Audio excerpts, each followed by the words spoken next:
Vous écoutez Du Trizac.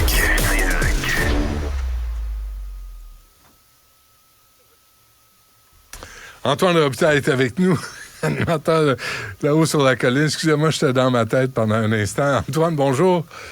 Salut, Benoît. Oui, il se passe Grosse tellement. fin de semaine. Ben, pour tout le monde, hein. Tout le monde a été choqué de voir cette attaque terroriste sauvage en Israël.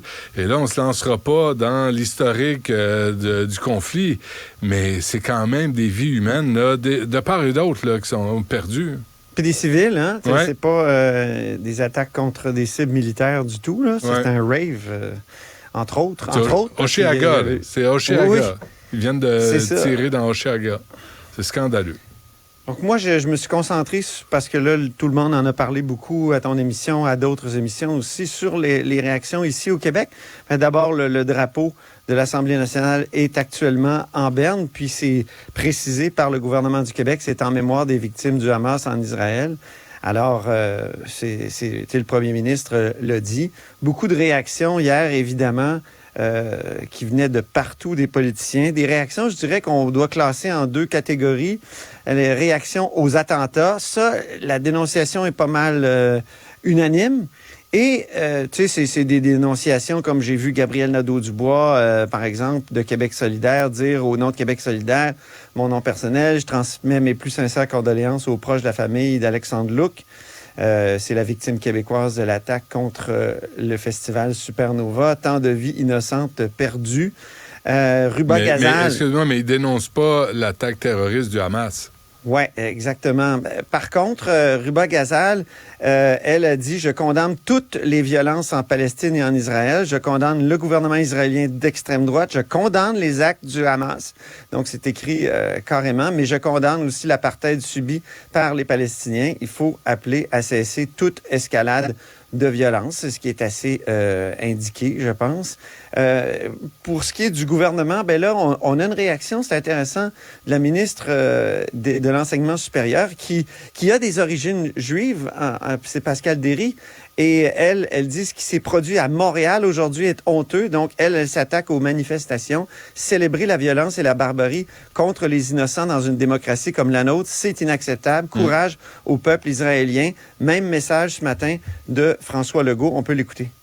Les manifestations qu'on a vues en fin de semaine à Montréal, puis dans certaines villes dans le monde, pour célébrer ou supposément justifier l'assassinat de civils, c'est honteux, c'est inacceptable et je suis vraiment très déçu de voir ces personnes qui se permettent de poser des gestes comme ça dans des moments aussi tragiques, aussi tristes. Question pour toi, Antoine. Oui. François Bonnardel est nulle part, là. On ne l'entend pas. Pourquoi il n'y a pas eu un appel qui a été fait pour dire « Vous allez m'arrêter ça, cette manifestation-là? » Il vient de le dire, François Legault, là. On ne peut pas être en désaccord avec ce qu'il vient de dire. Mais pourquoi ne pas avoir agi? Doug Ford a écrit la même affaire sur Twitter, puis tout le monde répondait « Pourquoi vous laissez aller? Envoyez la police. » À Lyon, on a arrêté la manifestation en cours. Est-ce que c'est pas de la liberté d'expression? Ben voyons donc. Il y a une loi antiterroriste de 2015, là. L'apologie du terrorisme, t'as pas meilleur exemple que ça. On est dans un cas où il faut justement équilibrer deux droits, là. Ben, c'est pas un droit d'expression, ça, de se réjouir de la mort des gens. Ben non, ça c'est certain. Bon, mais c'est pas de la... Vous auriez dû... François Legault puis François Bonnardel auraient dû... Ça dépend comment c'est exprimé aussi. Ben voyons. C'était comment, tu penses? On sait que les Palestiniens de Gaza vivent dans une prison à ciel ouvert. Ils vont en manger toute une, là, si on écoute les déclarations du ministre de la Défense. Je ne sais pas si tu l'as entendu, d'Israël, qui a parlé d'animaux. Ouais. Donc, écoute, les gens qui se réjouissent, je suis d'accord, puis le premier ministre l'a bien dit, là, c'est horrible, c'est inacceptable. Mais là, justement, on se pose des questions. Qu'est-ce que fera le gouvernement? Là, toi, tu dis le ministre de la Sécurité publique, François Bonnardel. Et la ministre Pascale Derry aussi, en France, la ministre de l'Enseignement supérieur a appelé les présidents d'université à sanctionner toute dérive.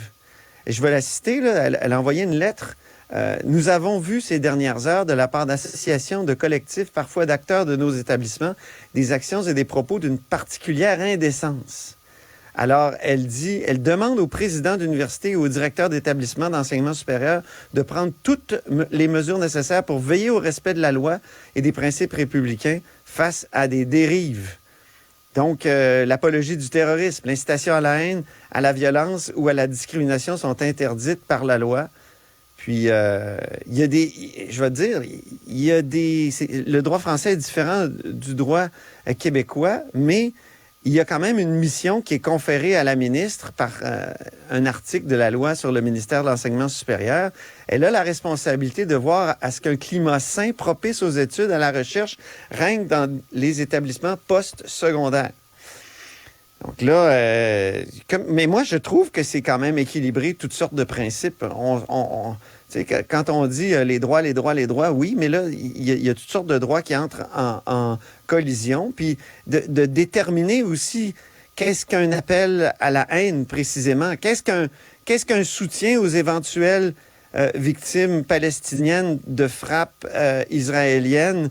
Non, mais attends, parce que là, il faut arrêter avec ça. Là, Hamas attaque des civils, décapite des enfants, viole des femmes, et là, on fait le procès. Là, Ruba Ghazal fait le procès d'Israël. Hey, une chose à la fois, là, il y a quand même des élections en Israël. Les gens, là, les homosexuels en Israël se font pas jeter en bas des immeubles, se font pas exécuter. Le Qatar fait ça, puis le Qatar cache le chef du Hamas. Là, à un moment donné, il faut arrêter de mélanger les affaires. Israël, la réplique va être horrible. Et les enfants palestiniens vont y passer, puis les personnes âgées aussi. Et c'est aberrant, là, ce qui se passe. Mais la personne responsable, là, c'est le chef du Hamas qui appelle à tous les musulmans de se révolter. C'est pas drôle, là. Regarde des attentats qui vont arriver. Faudrait pas qu'Israël descende au niveau du Hamas. C'est ça l'affaire. Je suis d'accord. C'est la peur qu'on a tous, là. Mais imagine, là, t'es chef. Imagine, tu fais partie de ce gouvernement-là, Antoine. Ah, je sais. Et tu vois des jeunes qui sont sur le party, puis il y a des terroristes qui débarquent et qui les tirent comme des lapins. Ce gouvernement-là tient grâce à l'appui de crinqués religieux aussi. Des Juifs orthodoxes, c'est clair. Et là, tu as la rencontre de deux groupes de crinqués religieux. Ben oui. Ça donne ça, c'est explosif. Fait que, tu sais, Ruba Ghazal... Je me souviens d'avoir interviewé quelques années un expert qui soulignait justement que dans les années 60, 70, il y avait du terrorisme, évidemment. Mais il y avait pas cette tu sais, Yasser Arafat, c'était pas un chef religieux islamiste. Hein? Ouais.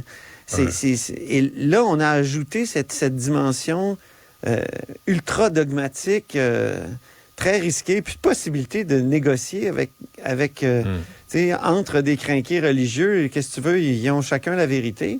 Ben oui, ils parlent au nom de Dieu. Pour revenir au Québec, ben, ça porte le Québec à repousser l'inauguration de son bureau à Tel Aviv. Moi, je me souviens, le 3 août dernier, on a reçu un communiqué où on annonçait l'établissement d'un bureau du Québec à Tel Aviv, en Israël. C'était au sein de l'ambassade du Canada, remarque. Et c'était la 35e représentation du Québec à l'étranger. Or, évidemment, là, ça devait avoir lieu le 19 octobre, imagine-toi donc. La mission de la ministre, c'était du 15 au 19. Donc, le Québec n'est pas synchronisé. Souviens-toi, en 2001, là, les attaques du 11 septembre à New York, il y avait une grosse célébration des artistes québécois. C'était le printemps du Québec à New York. Puis là, arrive On voit encore, écoute, québecnewyork.com sur une espèce de passerelle proche du... Tu sais, dans les documents d'archives, je l'ai encore vu récemment, c'était proche du World Trade Center. Il y avait une passerelle, puis il y avait un grand... www.quebecnewyork.com. Oui, effectivement, on n'est pas chanceux. Pas tant, non. Mais Ruba Ghazal avait dénoncé ça le 4 août dernier. Ouvrir un bureau du Québec en Israël, avait-elle écrit. alors qu'il est dirigé par une coalition d'extrême droite contestée par la population est immoral et pas un mot de Martine Biron sur les Palestiniens. Je suis choqué, ce n'est pas digne du Québec. Ça, elle l'avait dit. Donc, le 4 octobre dernier. Et Antoine, avant qu'on se quitte, un mot sur le Parti libéral du Québec. Eh mon Dieu! Où est-ce qu'il en reste? Imagine-toi donc que Fred Beauchemin, qui a été suspendu, on en a parlé la semaine passée, qui a fait l'objet de plaintes en harcèlement psychologique, il est suspendu du caucus là, depuis vendredi dernier, justement, ou samedi, si je me souviens bien. Ben, il a l'intention de participer au Conseil général du parti qui va se tenir en fin de semaine, où on va apprendre beaucoup de choses. Là. D'abord, le fruit du comité sur la relance du PLQ, le comité qui est co-dirigé par M. Pratt, André de son prénom, et Madoua Nika Cadet, qui est député de Bourassa-Sauvé. Puis aussi, on va apprendre les règles de la course à la direction. Et évidemment, là, après ça, il va y avoir plein de candidats. Ah oui, hein?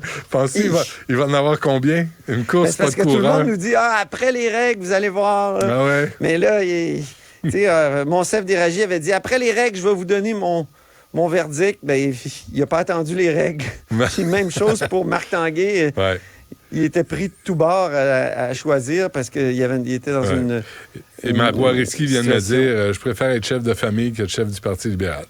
Fait que je pense que ça vient d'être réglé. Bon, ben on leur souhaite bonne chance, hein, Antoine, restons positifs. Ben, il paraît, écoute, il y a quelque chose d'érotisant, parce qu'il paraît que le comité sur la relance du PLQ va proposer une constitution pour le Québec. Ouh! Moi, j'aime ça, là. Ah, ben tu nous en parleras. Fais-toi plaisir. Ah, c'est sûr. Merci, Antoine. Regarde-moi bien aller la semaine prochaine.